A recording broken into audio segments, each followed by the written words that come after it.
Hey everyone, Becky from Week 99er. It's been a little bit, and today we're going to kick things back off and we're going to do things just a little bit differently. We actually have an interview with Sherry Hursey, and it's all about her new film, Lily's Light. It is currently streaming on Gather, and all of the information for this movie is going to be on our website, and I will link that down below as well. But we sat down and talked about the movie, why they made it, as well as what this movie means to her. So watch this video and watch the interview, but then head over to our blog and make sure that you enter. We have a giveaway. We're not only giving away signed posters from the movie, but we're also giving away the necklace that she wears throughout the movie. So hang on and watch and enjoy. So the questions I have are a little bit about the movie and a little bit about your past. Okay. So we'll start with the past part. Most of the older viewers are going to know you from Home Improvement and Bring It On. Watching this, I did not know anything about your singing abilities. Aww. Where did you study? I studied with the most amazing couple, Lee and Sally Sweetland, and they're in Los Angeles. Okay. They were a married couple that were part of the Ken Darby Singers, which was, I think, back in the 50s or 60s, it was one of the big choral groups that did a lot of the Goldwyn movies, the Metro-Goldwyn-Mayer movies. And I met them actually through my relationship with the Newman family when I first moved to Los Angeles. And I sang a lot for Thomas Newman, and he was just starting on his path of music. And we all kind of grew up together singing and doing musical theater, and I was introduced to them when I was 17, and I started singing with them, and they taught me, everything about voice. And it was a passion of mine for the longest time. And I would leave Los Angeles from doing a show here and making enough money to support my musical theater habit. And I would go to New York and do a show in New York so that I could really express that part of myself. And a lot of people in Los Angeles and then television didn't have any idea that, that's who I really was. So you've done musical theater. What titles or what have you been in? I did Beehive, the 60s rock and roll musical, The Village Gate. I did In Trousers, to March the Falsettos for William Finn. I did Fiddler on the Roof, and in Los Angeles. I did In Trousers for a very long time at a small theater here, and it had a big cult following, and it was one of the most magnificent times of my life. And I did a musical called Lunch on tour that was written by Steve Dorff and John Bettis and Rick Hawkins. That's how Steve Dorff came to give me a song for Lily's Light, Nothing Is Beyond Your Heart. Stephen and John wrote that song. And when I heard it, I said, this is just perfect for Lily's. It was perfect. So the musical side of my life, I did Randy Newman's musical, The Education of Randy Newman. I worked with Cynthia Mann and Barry Weil on their musical Love and Feeling. It's just been a passion of mine. And I also volunteered and taught elementary school and high school, and just taught music and choir, and helped. I did Grease and was the musical director for a high school here in Los Angeles. And just music and kids are just a passion of mine. Which leads us perfectly into Lily's Light. Now, I did see on IMDb there's a 2010 version of Lily's Light. We did a pilot. Okay. Actually, it started out as a little pilot for PBS. And because I'm originally from South Carolina, I actually went to South Carolina ETV, which was the home of a lot of really popular PBS Kids programming. And Polly Costco mentored me. I walked in, I gave her my treatment, my proposal for Lily's Light. And I said, can you help me with this?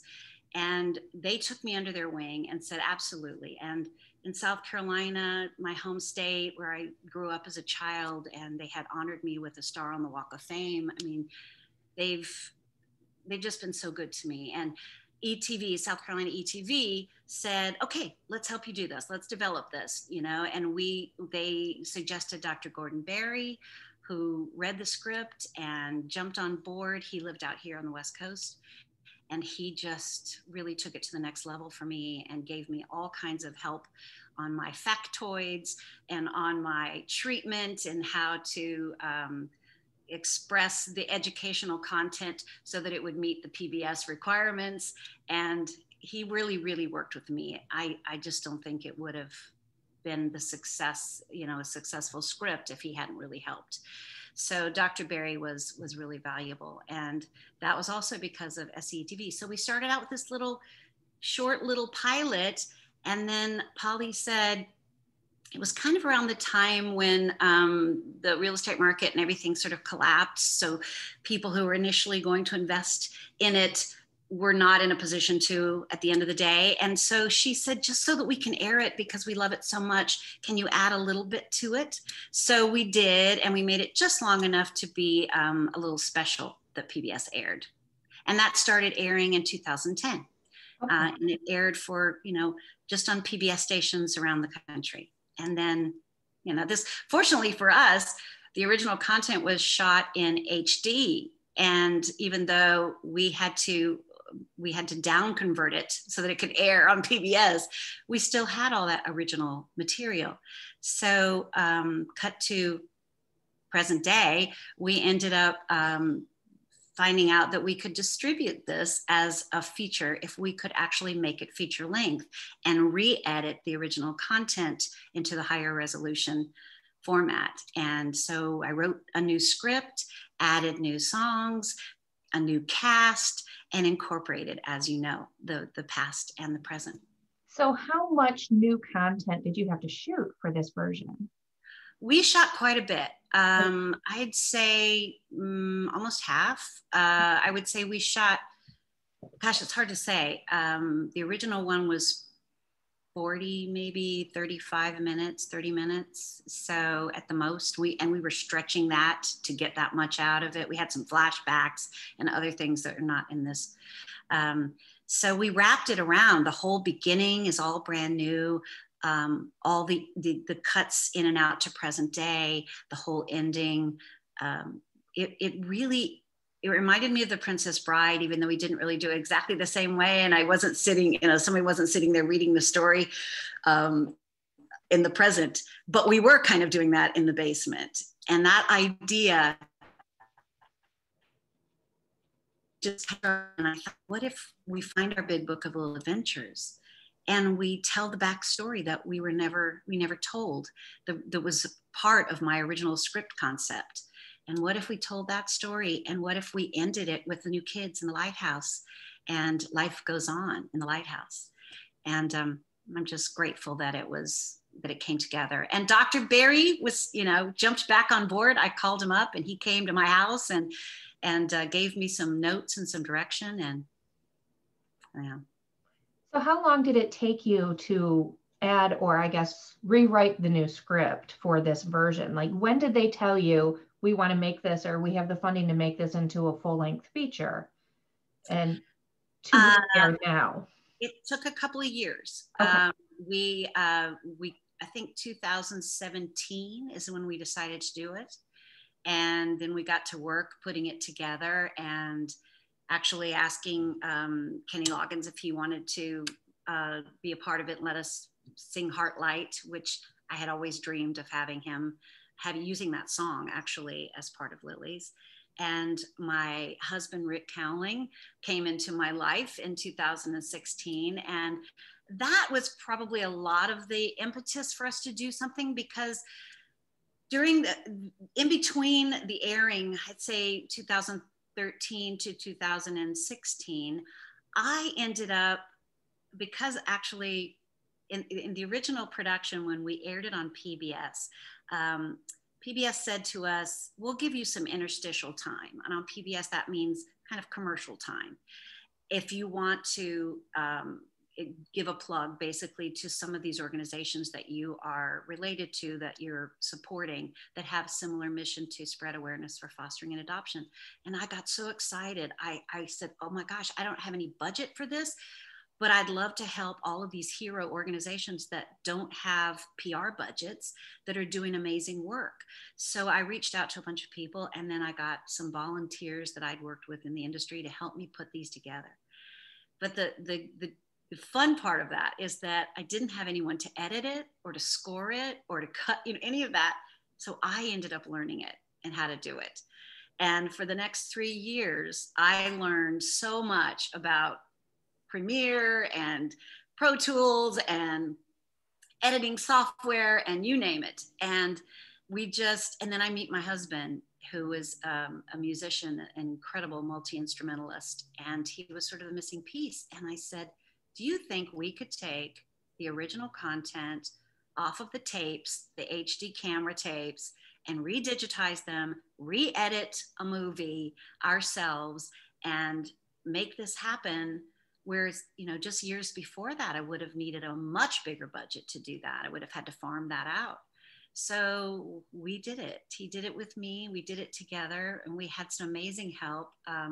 Jenny Ogden, who is our producing partner, her company does animation, and our digital effects producer, Bill Lay, who ironically enough was in one of my first PSAs that I did for PBS, because he fostered and adopted his son, and he was in that he's in that PSA, so he felt very aligned with the message and the mission, and really wanted to be a support. And he just worked his butt off to help us with this.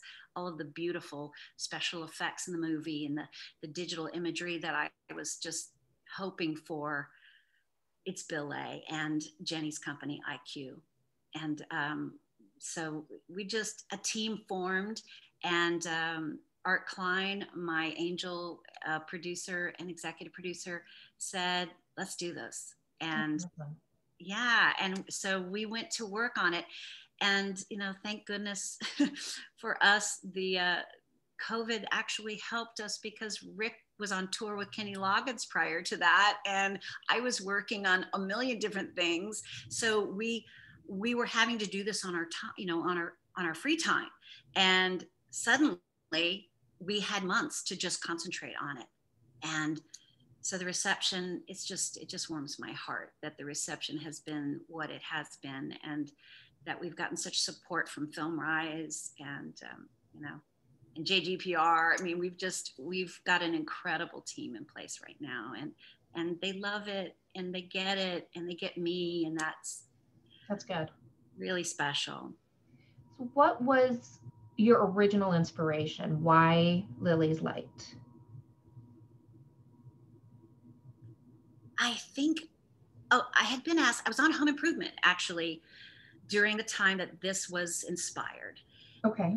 And I say this, that it was a little bit of a dark night of the soul for me at that particular time. A lot of things were coming to an end in my life. I had a marriage that was breaking up. My surrogate mother died unexpectedly, and she was one of the loves of my life.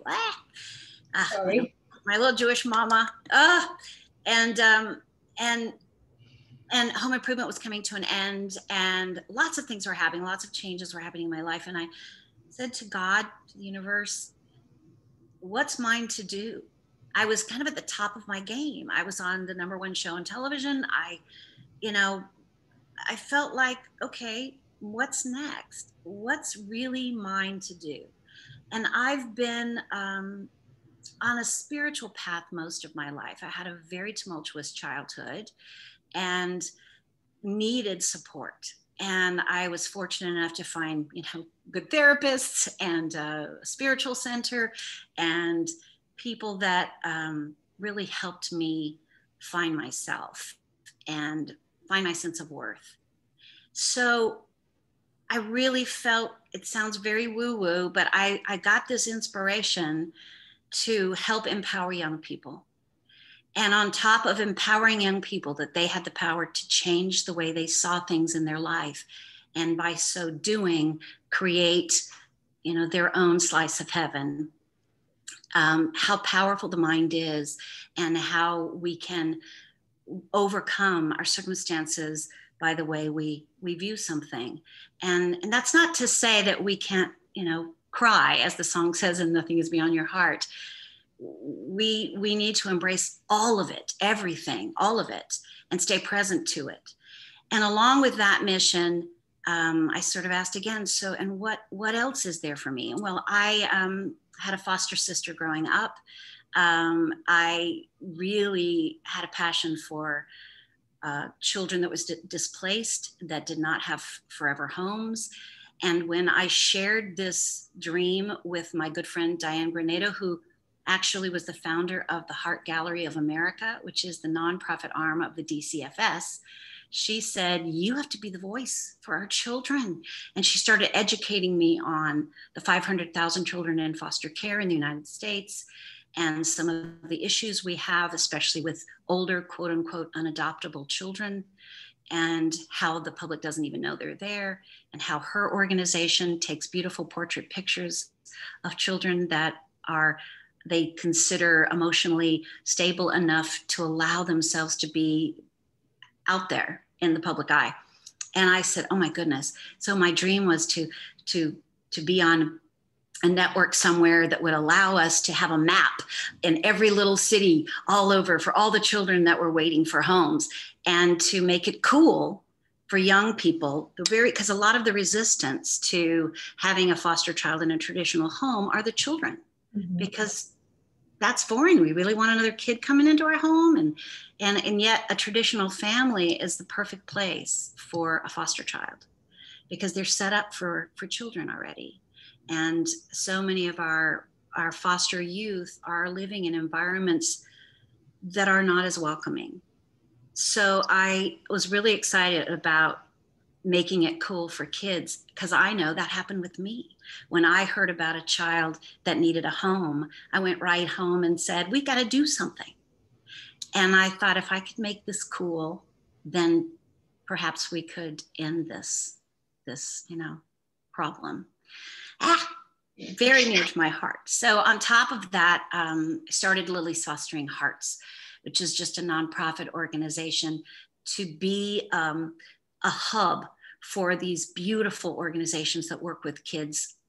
There's a Mustard Seed Ranch that works with used and neglected youth. There's Foster Care Counts that helps educate foster youth that are transitioning out of foster care and moving into colleges, and help providing them laptops and other things. I love that foundation. There's so many. There's, aside from Heart Gallery, which is another one of our favorite heroes, we have See Mama, which helps motherless women adopt. There's First Youth, staff that helps transition youth into their first apartment and place them.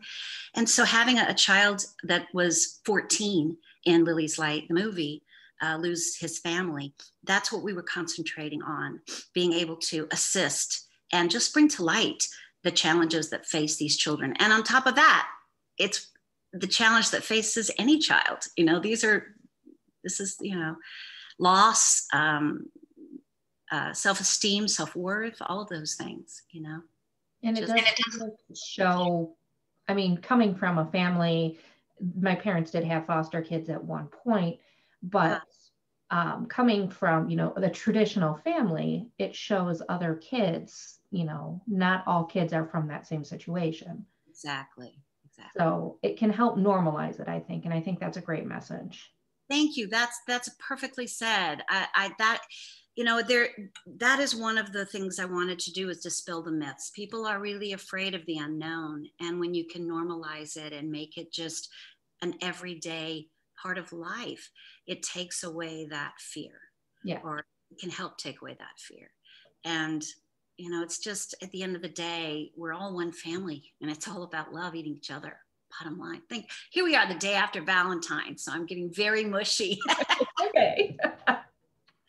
Well, is there any other message that, because I mean, this is it skews a little young. Is there any message for like younger viewers that you think, or ideally you would like them to get from watching Lily's Light? I'm hoping that the wonderful characters that we have, the adult characters in Lily's Light, the movie, will be good role models for them, because we really were targeting that age that's just stepping out of the home, going to school, learning how to deal with the world and how to make choices about their own life and how to fit in to society.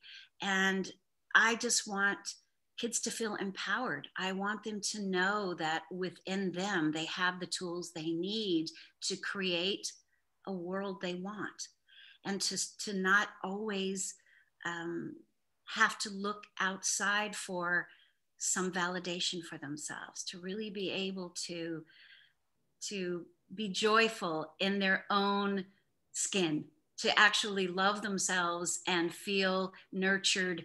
And so it's a very nurturing environment, Lily's Light, the movie. It's very nurturing. It's not that I want to disregard our traditional type of programming, but I do think that there's so much saturated in our marketplace that is violent and confusing.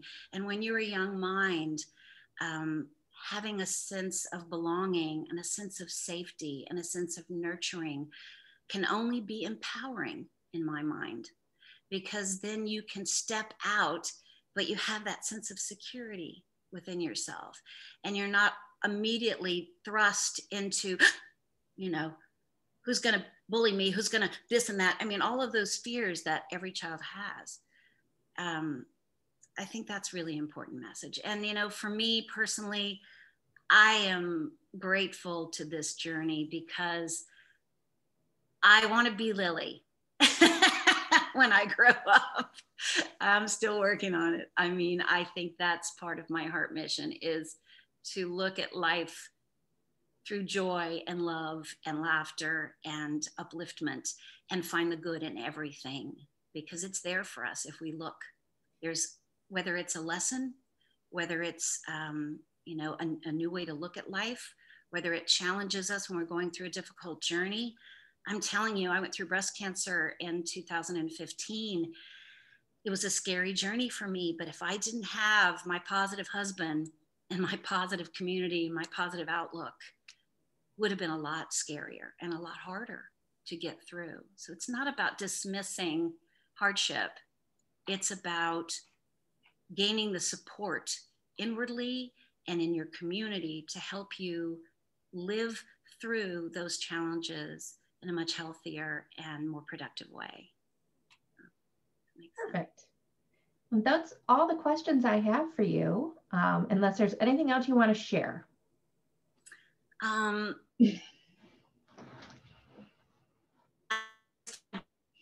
been involved with this. I mean, there's so many angels that have, like I said, Art Klein started with art and his embracing me and the idea behind Lily's, and then Bill Stout, William Stout, who's just one of the most incredible designers, illustrators on the planet, and has built worlds.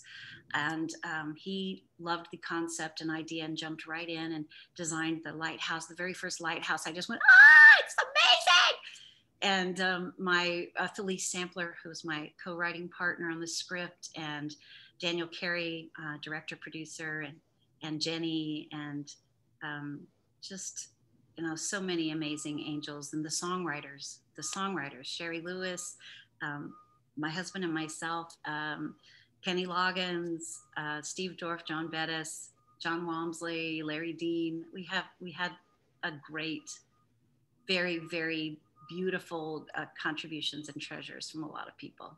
That's amazing. Yeah. Awesome. And right now it's on Gather. Is it going to be distributed elsewhere? Like Yeah, it's playing virtually in some other theaters around the U.S. as well. I think you can find them if you go to FilmRise website. Okay. But on the Gather right now, what's really fun about that is that we did a premiere party. So the premiere party for the opening night premiere has some of the actors in it. It's kind of a surprise. And they do some very fun things. And Dr. Barry's also on it. Jordan Currit, who plays Dakara, sings a song. Kenny Loggins did a guest spot on it and sang a song for us. My husband, Will Patchett, who's Jean-Luc Martin, who teaches us some juggling. It's a really fun experience that you probably won't get again. So that's a good place to go. And then I think March 2nd, it's gonna you're gonna be able to download it and buy it nationwide on Apple, iTunes, Google Play, other platforms like that. And then we'll go from there. So stay tuned. Well, right now we'll check it out on Gather. Thank you so much. And thanks for your time, Becky. No problem.